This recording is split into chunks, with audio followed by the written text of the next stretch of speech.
প্রিয় দর্শক, আসসালামু আলাইকুম। অসম্ভব মজার একটা সবজির রেসিপি আজকে আপনাদের সাথে শেয়ার করব। এই সবজিটা এতটাই মজার, যতক্ষণ পর্যন্ত আপনারা ট্রাই না করবেন ততক্ষণ বোঝার উপায় নেই এটা খেতে এতটাই মজা হয়। রুটি, লুচি, পরোটা অথবা ভাতের সাথেও ভীষণ মজা লাগে এই সবজিটা খেতে। একদমই হোটেলে রান্না করা সবজিগুলো খেতে যেরকম টেস্টি লাগে তার থেকেও বেশি টেস্টি হয় এই সবজিটা। তো খুবই সহজভাবে রান্না করেছি। এই সবজি রান্নার জন্য আমি এখানে 5 রকমের সবজি নিয়েছি এবং 2 রকমের ডাল নিয়েছি। সবজির মধ্যে ছিল লাউ, গাজর, চিচিঙ্গা, আলু, মিষ্টি কুমড়া। আর ডালের মধ্যে আমি মুগ ডাল দিয়েছি। যতটুকু মুগ ডাল দিয়েছি তার ঠিক অর্ধেক পরিমাণ দিয়েছি মসুরির ডাল। এভাবে একে একে সবগুলো সবজি একটি কড়াইতে দিয়ে তার মধ্যে 2 রকমের ডাল দিয়েছি।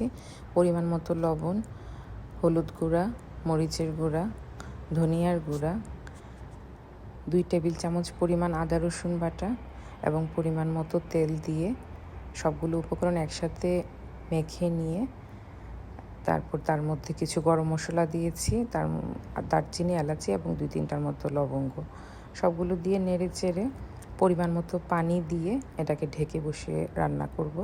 20 থেকে 25 মিনিটের মতো রান্না করলে সবজি এবং ডাল দুটোই সেদ্ধ হয়ে আসবে। আলাদা করে মশলা ভুনা করার ঝামেলা ছাড়াই খুব সহজভাবে রান্না করতে চেষ্টা করেছি। তো এভাবে মোটামুটি 10 থেকে 15 মিনিট পর মাঝখান থেকে সবজিটাকে একটু নেড়ে দিতে হবে। তো এই তো মোটামুটি 25 মিনিট কুক করার পরে আমার সবজি ও ডাল দুইটাই সিদ্ধ হয়ে গিয়েছে। তারপরে এই পর্যায়ে একটা টমেটো কুচি দিব এবং 5 থেকে 6টি কাঁচামরিচ দিব। সামান্য পরিমাণ চিনি দিয়েছি। এই ধরনের সবজি একটু মিষ্টি লাগলে খেতে অন্যরকম টেস্ট লাগে। তারপর সব কিছু দিয়ে ভালো করে নেড়ে চেড়ে এটাকে আমি এখন ফোড়ন দিব। তো ফোড়নের জন্য আমি একটি ফ্রাই প্যান পর্যাপ্ত পরিমাণ তেল দিয়ে নিয়েছি। এই সবজির বাগারটাতে তেলের পরিমাণ একটু বেশি দিতে হয়। তারপর 2-3টা শুকনা মরিচ, 2টা তেজপাতা ও কিছু পাঁচফোড়ন দিয়ে হালকা করে ভেজে নিয়ে এরপরে এখানে 1 টেবিল চামচ পরিমাণ রসুন কুচি দিয়েছি। তারপর কিছু পেঁয়াজ কুচি দিয়েছি। সবগুলো উপকরণ এভাবে একসাথে ভেজে নিয়ে যখন বাদামি রং হয়ে আসবে তারপর সবজিতে ঢেলে মিশিয়ে নিব। আর এই সবজির বাগারটাতে রসুন কুচি অবশ্যই ব্যবহার করতে হবে। এতে করে হোটেলে রান্না সবজি থেকে যেরকম একটা ফ্লেভার আসে এই সবজিটা থেকেও এরকম একটা ফ্লেভার আসবে। তারপরে এই পর্যায়ে 1 চা চামচ পরিমাণ জিরা গুঁড়া দিয়েছি এবং সবার শেষে কিছু ধনিয়া পাতা কুচি দিয়ে নেড়ে চেড়ে ব্যাস আমাদের সবজি রান্না হয়ে গিয়েছে।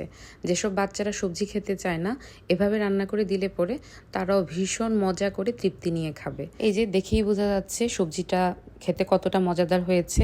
এই সবজিটা রুটি, লুচি, পরোটা, ভাত যে কোনো কিছুর সাথে খেতে দুর্দান্ত লাগে। ভীষণ ক্রিমি একটা টেক্সচার আসে এভাবে রান্না করলে পরে। তো আমার এই রেসিপিটা যদি আপনাদের ভালো লাগে প্লিজ সাবস্ক্রাইব করে আমার চ্যানেলটির পাশে থাকবেন। এরকম নিত্য নতুন আরও রেসিপি আপনাদের সামনে নিয়ে আসতে চেষ্টা করব। ভালো থাকবেন। ইনশাল্লাহ দেখা হচ্ছে আবার পরের ভিডিওতে। আল্লাহ হাফিজ। আসসালামু আলাইকুম।